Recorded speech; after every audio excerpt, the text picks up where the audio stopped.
Hi brothers and sisters, another short video here for 8th Day Dawning.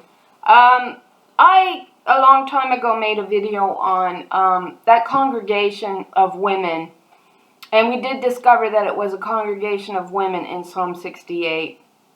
And I had done a pretty good video. It actually got more hits than most of my other videos did, but because I mentioned a lady in the video who had passed, I removed the video out of respect to her and her family. And but it was one of my better videos, and so I thought maybe we should touch on it again. And while I was looking at the information, I realized the real reason why they had translated in Psalm 68 and many of the other translations other than your King James as a congregation of women.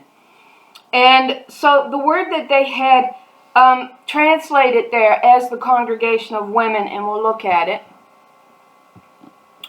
is found in Psalm 68. Okay, so that means I've got to backtrack here on one of these words right there.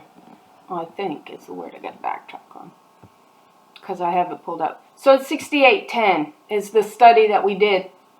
And if we parallel the chapter, which I'm going to do right now. Actually, I didn't. Now I'm going to do it. There we go. So this is the chapter where we find the congregation of women, a village of women, publishing the word of God. And they are actually surrounding the Lord, which is the dove burned to ashes as an Ariel, is your understanding. Because Ariel became surrounded, the lioness of God, became surrounded in a siege in Isaiah 29, and then she becomes an altar hearth, also called Ariel. So I think your words is 739 and 740 or 741. I can't remember right off. And so we see this congregation of women, a village, publishing the word that is actually surrounding their own head, known as the Lord 136 in this chapter. And she is pictured also as a dove, which is burned to ashes, which is then leading you to the red heifer, burned to ashes. And these both figure prominently along with the she-goats, which are known as the lilies of the covenant that are being shepherded by the Shulamite in Song of Songs. So there's all those connections to make. So when we study this chapter, Psalm 68, we took an extensive look at verses 10 and 11 and why they may translate this as women, which is what the other verses do with what the other translations do with verse 11. So we'll read you what it says here. Psalm 68, we'll start in verse 10. Thy congregation has dwelt therein, thou, O God, has prepared of thy goodness for the poor. The Lord gave the word, and great was the company of those that published it. So this is your King James rendering.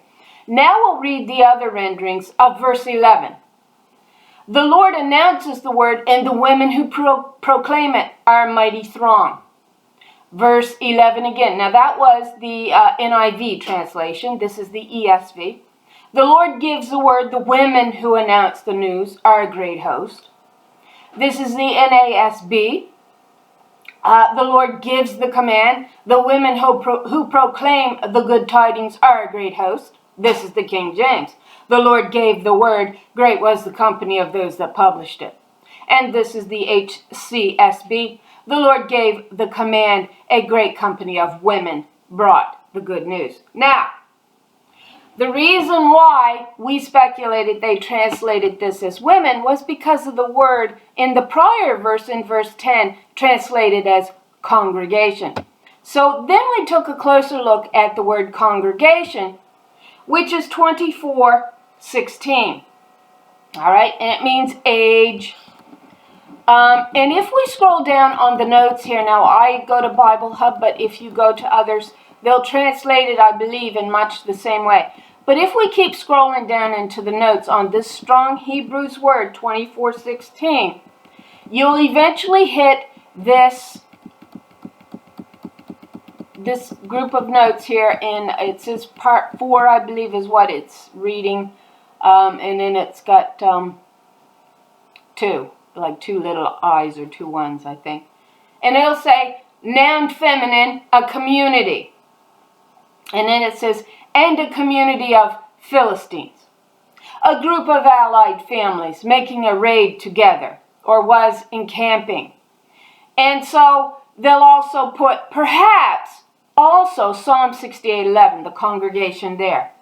So they're telling you in this word, 24:16, when you scroll into the notes and look at it, that this is possibly a feminine community, is really what's being shown to us in Psalm 68:11, possibly. Now, this is what I recently discovered, and some of you may already know it, that if you bother to look a little bit deeper at things, we might actually hit on some other truths that they often won't tell you, that they keep from your eyes, they hide from you, they don't want you to know. And I hit on this because I was studying Job 16, because I've been working on, and I haven't had a lot of time to work on it yet, looking at the covenant of God, the true covenant of God, and how that's physically going to manifest here in physical time and space. And I want to get the information correct on it. I don't want to be screwing the facts up and saying something that I shouldn't, not that I'm not going to, but that I'm going to really rely on the Holy Spirit to guide me in the way that I am to look at that. So one of the places that the Holy Spirit led me to, and I may be several months in getting that final video up. And in the meantime, I still would like to possibly look at Jeroboam. I said that a long time ago, that I would like to do an in-depth study of Jeroboam. He was a real wicked man. It states that he was married to he was married to Jezebel, just like Ahab was. So I think we're drawing a connect here to the term Jezebel, and I'm getting off track here, as a reference to a particular type of woman, not a woman, but a particular type. But anyway, that said, whether I get to it or not, regardless of that fact, I was looking at Job 16:7 in reference to studying the covenant. And this will be an extensive study for me. So like I said, it'll probably take me at least several months to get my information together on it. In the meantime, I was looking at Job 16 verse 7. And it says, but he has made me weary. Thou hast made desolate all my company. So I was curious about the word company. I thought it strange that we had the word desolate. Yet more are the children of the desolate spirit than of she who has a husband. So he says, but he has made me weary. Thou hast made me desolate in all my company. So I said, well, what does he mean by his company? And when I hit on the word, it pulled me up Strong's Hebrew 5712, Ida. And you know what it is? It's congregation, noun feminine, congregation, a female company of women. Now I said, well, that should be the word that actually gets translated in Psalm 68, verse 10 and 11, technically. And they give us 24:16. So little did I know that as I was scrolling down in the notes and continuing to read this word, 5712, Strong's Hebrew, assembly, band, company, congregation, herd, swarm. And I would continue to read through the notes because it's in the little notes that you're going to find the things that you really don't expect to find. I found this, number 2. It says, of animals. And Psalm 68, verse 31, figurative of nobles? What? And it's an assembly, a company, a congregation, a multitude, a people, a swarm. That's one I'd also like to look at. A swarm. Feminine, in the original sense of fixture, a stated assemblage, specifically a concourse, or generally a family or a crowd, the daughters of Israel with their children. Assembly, company, congregation, multitude, people, swarm. Right? You watch what else it says here. Noun feminine congregation, properly accompany, assembled together by appointment or acting concertedly. So they're acting together as one unit, is your idea. Congregation of El, of company of angels. A congregation of people, congregation of the righteous. Job's circle of dependence. In a bad sense, a company of evildoers. Well, we've been looking at these as the daughters of Lebanon. They flowed like a living water from Lebanon with the truth of God's law from heaven. And we see them as the key of David flowing through. They were supposed to, the gates of David. And then we see men like King Solomon shutting that gate off, daubing it over.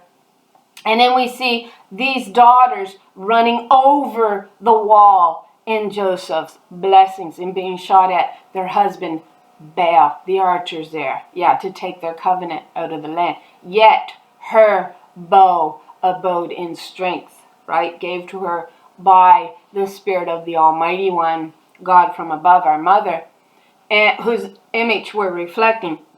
So we see all of this, right? So if we go down here and we hit on Psalm 68:31, for this word 5712, guess what you're going to learn here? They don't give you 5712 and Psalm 68:31 like they'll give you in the note of the word 5712. They'll translate the word noble or prince or envoy here as 2831. So I thought when I hit on this passage that it was going to pull that word up too, 5712. It did not. It pulled me up 2831. You know what it means? An ambassador, and it's a noun masculine. What? That seems to be in conflict with just what I read in 5712's notes, saying that it's probably a figurative of nobles in Psalm 68:31. Yet they chose, when you go in to hit on the word in Psalm 68:31, the word is 2831. Because they wanted to slide in ambassador male there, instead of further validating what we learned in the word 2416 with the congregation translated in Psalm 68 verse 10, right? So they're all over the board trying to mislead you and tell you, no, it's not a female congregation, really, it's not. And then when we go in and we read the words, Strong's Hebrew 5712, this word here, translated in Psalm 68:31, that they translate as 2831, they're saying it's probably 5712. Now, I don't know if you followed me on that, but watch what it says. Psalm 68:31 says this. It says, envoys will come from Egypt. Cush will submit herself to God. Or, nobles shall come from Egypt. Or, princes shall come out of Egypt. Well, now we know that we became contaminated. The woman seed became contaminated by what came out of Egypt. That is why the witness, which is the spirit in the earth, identified as the daughters of Israel on this earth, standing for mother's truth, die in Sodom and Egypt. Here we have an envoy, a noble congregation coming out of Egypt. That's what we have. And the word we're told in 5712 is actually 5712, which is noun feminine, a congregation, a band of women. So yeah, there's a good reason why they translated it, Psalm 68, verse 10 and 11, as a congregation of women that published the word of truth. That's exactly what it was. And it is this congregation that met in the north that you find in Isaiah 14 that they don't want to say was a congregation of women. And yet, when you get digging deep enough, you find indeed that it exactly was a congregation of women that published the word, and she became the outcast. I also was looking at the allegory in Ezekiel chapter 17. And I speculated that the contamination of Israel even went before Egypt.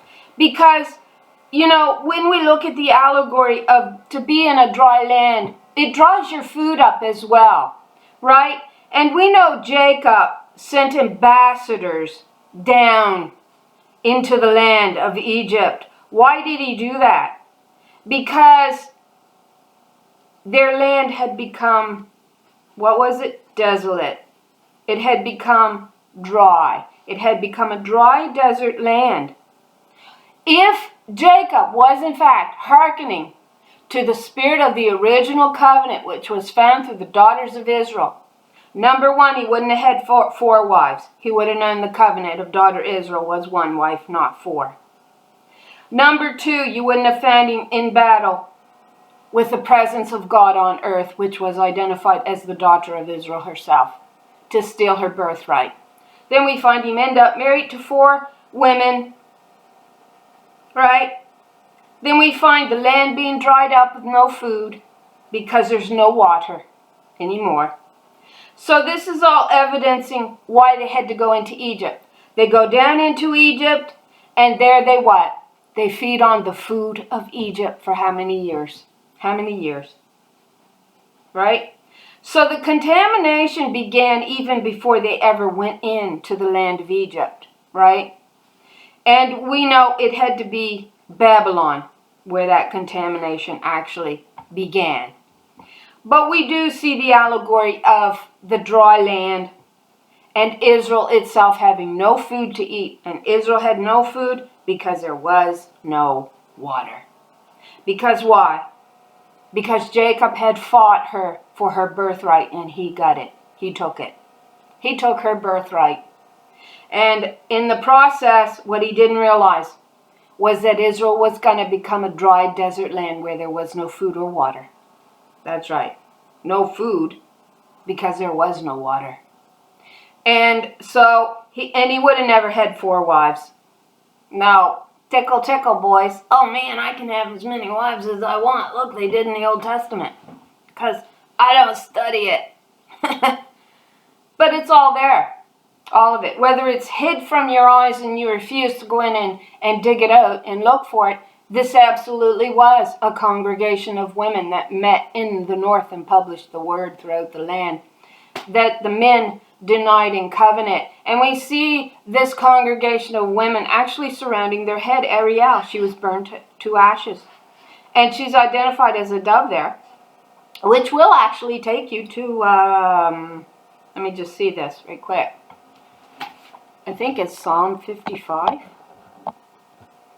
Watch what it says. Let's read this and be done. Anybody who's following our studies along, and yeah, I'm going to be done when I get this final study on what the covenant of God is going to look like manifested.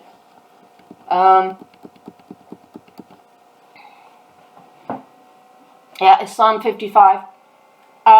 Attend unto me and hear me. I mourn in my complaint and make a noise because of the voice of the enemy, because of the oppression of the wicked, for they cast iniquity upon me, and in wrath they hate me. There we go with that word hate. That is so prevalent with the daughters. It says they shot at me and hated me as I passed over the walls. And then the ones that were being shot at in Joseph's blessings is identified as female scions, daughters. That's right. They were shooting at them. And then we have this congregation of women that met in the north. And we find King Solomon coming against them to cast them down so that he might take over the house in the forest of Lebanon, which we find him in Tyre, because Tyre is another name for Lebanon. And it says, thou art wiser than Daniel. And there was only one that was wiser than Daniel in the Bible, according to the Bible, and that was King Solomon. So you can link it all once you do your study, once you go in and you begin to dig out what our forefathers truly did to our word, to our truth. And that's why it is a little book sealed up at the end with the sevenfold spirit, which are daughters that will testify in the earth to the lies that got told. And so attend unto me and hear me. I mourn in my complaint and I make a noise because of the voice of the enemy. And in wrath he hated me. My heart is sore pained within me, and terrors of death are fallen upon me. Fearfulness and trembling are come upon me, and horror has overwhelmed me. And I said, oh, that I had the wings like a dove, for then would I fly away, and I would be at rest. So this is her speaking of what is going on. And she says, you, my own friend and companion, we walked together into the house of God, and you turned on me. You turned on the covenant. And she says, oh, that I had the wings of a dove, and that I could fly away and be at rest. Lo, then I would have wandered far and remain in the wilderness. And we see her actually doing that. She does do this. And we see this congregation of women, this family, known as the daughters of Israel, with their children, out in this dry desert land. And they are surrounding their Lord. And the Lord there is 136. She is likened to a dove, lying amongst the sheepfolds. It says, go look the word up, it's Ariel, a hearth, an altar hearth. And we're told that Ariel, the lioness, became really an altar hearth. She was burned to ashes. And you get your allegory to the red heifer. Israel is her name. I would hasten my escape from the windy storm and the tempest, because mother was very mad at her after all of the lies that got told. And she says again, you get the overview of the Spirit speaking in Job 16. And she says, what good does it do me to speak? I'm just as well off to hold my peace, because when I speak, nobody listens, nobody hears. All I've got is all the liars pointing at me, telling you lies. And nobody will stand up for me to speak the truth of what happened to my covenant in the land. And she says it in Job 16 as an overview of this, as an overlay of the Spirit speaking. She says, I'm just as well off to hold my peace as I am to speak. Over time, earth will show what happened. And it's shown what's happened. Destroy, O Lord, and divide their tongues, for I have seen violence and strife in the city. Day and night they go about it upon the walls thereof. Mischief also and sorrow are in the midst of it. Wickedness is in the midst thereof. Deceit and gall depart not from her streets. So they were really telling a lot of nasty things about the Spirit of the Lord. For it was not an enemy that reproached me, then I could have borne it. Neither was it he that supposedly hated me, but that did magnify himself against me, then I would have hid myself from him. But it was you, my companion, you who pointed at me in the garden and accused me and said it was all me and my fault. A man, mine equal, a companion and a good friend. We took sweet counsel together, and we walked into the house of God in company, and you turned on me. That's what she says. Those archers of Baal shooting, that's right, to take the spirit of her covenant out of the land and eventually cut down the house in the forest of Lebanon. That's what they did. And it's all there.